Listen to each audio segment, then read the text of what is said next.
നമസ്കാരം. ഇടതുമുന്നണി വിപുലീകരണത്തിലൂടെ സിപിഎം ലക്ഷ്യമിടുന്നത് ലോക്സഭയിലെ സീറ്റു നേട്ടമാണ്. നിലവിൽ ലോക്സഭയിൽ കേരളത്തിൽ നിന്നുള്ള 8 എംപിമാരുടെ എണ്ണത്തിൽ കുറവുണ്ടാകുന്നില്ലെന്ന് ഉറപ്പാക്കാനാണ് വിപുലീകരണത്തിന്റെ പ്രധാന ലക്ഷ്യം. മധ്യകേരളത്തിലും മലബാറിലും കരുത്തുകൂട്ടുന്നതിനൊപ്പം തെക്കൻ മേഖലയിലും കോട്ടമുണ്ടാക്കാതെ നോക്കുകയാണ് സിപിഎം. ഇതിനുവേണ്ടിയാണ് 4 പാർട്ടികളെ മുന്നണിയുടെ ഭാഗമാക്കുന്നത്. ജാതി സമവാക്യങ്ങൾ എതിരാകാതിരിക്കാനും സിപിഎം കരുതലെടുക്കുന്നു. ഈ സാഹചര്യമാണ് ഫ്രാൻസിസ് ജോർജിന്റെ ജനാധിപത്യ കേരള കോൺഗ്രസിന് മുന്നണിയിൽ സ്ഥാനം നൽകുന്നത്. ശബരിമല വിവാദമുണ്ടാക്കിയ പ്രശ്നച്ചുഴിയിൽ വീഴാതിരിക്കാനുള്ള കരുതലും മുന്നണി വിപുലീകരണത്തിൽ കാണാം. നിലവിൽ പാലക്കാടും ആലത്തൂരും ആറ്റിങ്ങലും മാത്രമാണ് ലോക്സഭയിൽ ഇടതുപക്ഷത്തിന്റെ ഉറച്ച കോട്ടകൾ.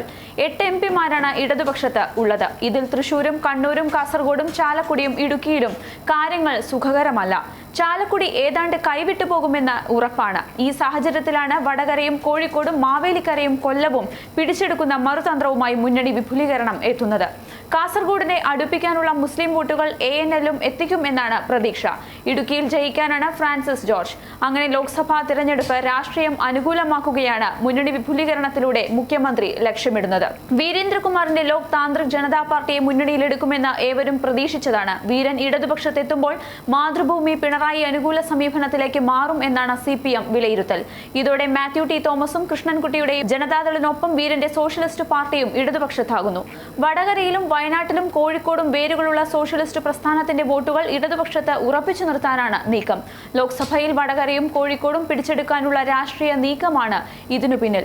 ശബരിമലയിൽ CPMന് പ്രതീക്ഷിക്കാത്ത അടികിട്ടിയത് NSSൽ നിന്നുമാണ്. വനിതാ മതിലിനെ പരിഹസിച്ച സുകുമാരൻ നായരെ അടിക്കാനുള്ള വടിയാണ് ബാലകൃഷ്ണപിള്ള.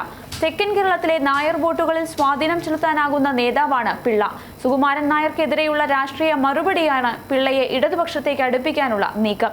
KB ഗണേഷ് കുമാറിനെ മന്ത്രിയാക്കണമെന്ന് പിള്ള ആവശ്യപ്പെടുകയുമില്ല. ഇതുകൂടി ഉറപ്പിച്ചുകൊണ്ടാണ് പിള്ളയെ ഇടതുമുന്നണിയിലേക്ക് എടുക്കുന്നത്. മുന്നോക്ക ക്ഷേമ കോർപ്പറേഷന്റെ ചെയർമാൻ പദവി ക്യാബിനറ്റ് റാങ്കാണ്. ഈ പദവി പിള്ളയ്ക്കുള്ളതുകൊണ്ടാണ് ഗണേഷിന് മന്ത്രിസ്ഥാനം നൽകാത്തത് എന്നാണ് CPM നിലപാട്. വനിതാ മതിലിൽ ബാലകൃഷ്ണപിള്ള എത്തുമെന്നും ഇതോടെ ഉറപ്പായി. NSS നേതൃത്വത്തിനെതിരായ ഇടതുപക്ഷ നീക്കങ്ങൾ ഇനി പിള്ളയാകും നയിക്കുക. പത്തനാപുരം യൂണിയന്റെ എല്ലാമായ പിള്ളയെ സുകുമാരൻ നായർക്കുള്ള മറുപടിയായി ഉപയോഗിക്കാനാണ് നീക്കം. മാവേലിക്കര ലോക്സഭയിലും കൊല്ലം മണ്ഡലത്തിലും പിള്ളയുടെ നിലപാട് നിർണായകമാകും. കഴിഞ്ഞ ലോക്സഭാ തെരഞ്ഞെടുപ്പിൽ UDFലായിരുന്നു പിള്ള. കൊല്ലത്ത് NK പ്രേമചന്ദ്രന് വിജയമൊരുക്കിയതിൽ പിള്ളയുടെ നിലപാടും നിർണായകമായിരുന്നു. കൊല്ലവും മാവേലിക്കരയും ഇപ്പോൾ UDFനൊപ്പമാണ്. ഈ സീറ്റുകളിൽ കേരള കോൺഗ്രസ് Bക്ക് പാരമ്പര്യ വോട്ടുകൾ ഏറെയുണ്ട്. ഇത് സ്വന്തമാക്കുകയാണ് പിള്ളയെ ഇടതുപക്ഷത്ത് ഉറപ്പിച്ചു നിർത്തുക വഴി CPM ചെയ്യുന്നത്. തെക്കൻ കേരളത്തിൽ സീറ്റ് ഉയർത്താനുള്ള തന്ത്രം. പിറവം കോതമംഗലം പള്ളി പ്രശ്നങ്ങൾ സർക്കാരിന് തലവേദനയാണ്. മധ്യകേരളത്തിലെ ക്രൈസ്തവ വോട്ടുകൾ CPMന് അനുകൂലമാക്കാൻ ഫ്രാൻസിസ് ജോർജിന് കഴിയും എന്നു തന്നെയാണ് പ്രതീക്ഷ. ഇടുക്കിയിൽ ഫ്രാൻസിസ് ജോർജിനെ മത്സരിപ്പിക്കാനും സാധ്യത കാണുന്നു. മുമ്പ് ഇടുക്കി ലോക്സഭയിൽ പ്രതിനിധീകരിച്ചുള്ള ഫ്രാൻസിസ് ജോർജ് കേരള കോൺഗ്രസ് വോട്ടുകളെ ആകർഷിച്ചു ജയിച്ച് ലോക്സഭയിൽ എത്തുമെന്നു തന്നെയാണ് പ്രതീക്ഷ. മലപ്പുറത്തെ 2 ലോക്സഭാ സീറ്റിലും കാസർഗോഡും INL നിർണായക ശക്തിയായി മാറും എന്നു തന്നെയാണ് പ്രതീക്ഷ. INLനെ സംബന്ധിച്ച് 25 വർഷത്തെ കാത്തിരിപ്പിനാണ് ഒരു വിരാമം ഉണ്ടായിരിക്കുന്നത്. കാൽനൂറ്റാണ്ടായി LDFുമായി സഹകരിച്ച് പ്രവർത്തിച്ചു വരികയായിരുന്നു INL. ഇടക്കാലത്തിനു ശേഷം ലോക് താന്ത്രിക് ജനതാദളും ഇടതുമുന്നണിയിൽ തിരിച്ചെത്തുന്നുവെന്ന പ്രത്യേകതയുമുണ്ട്.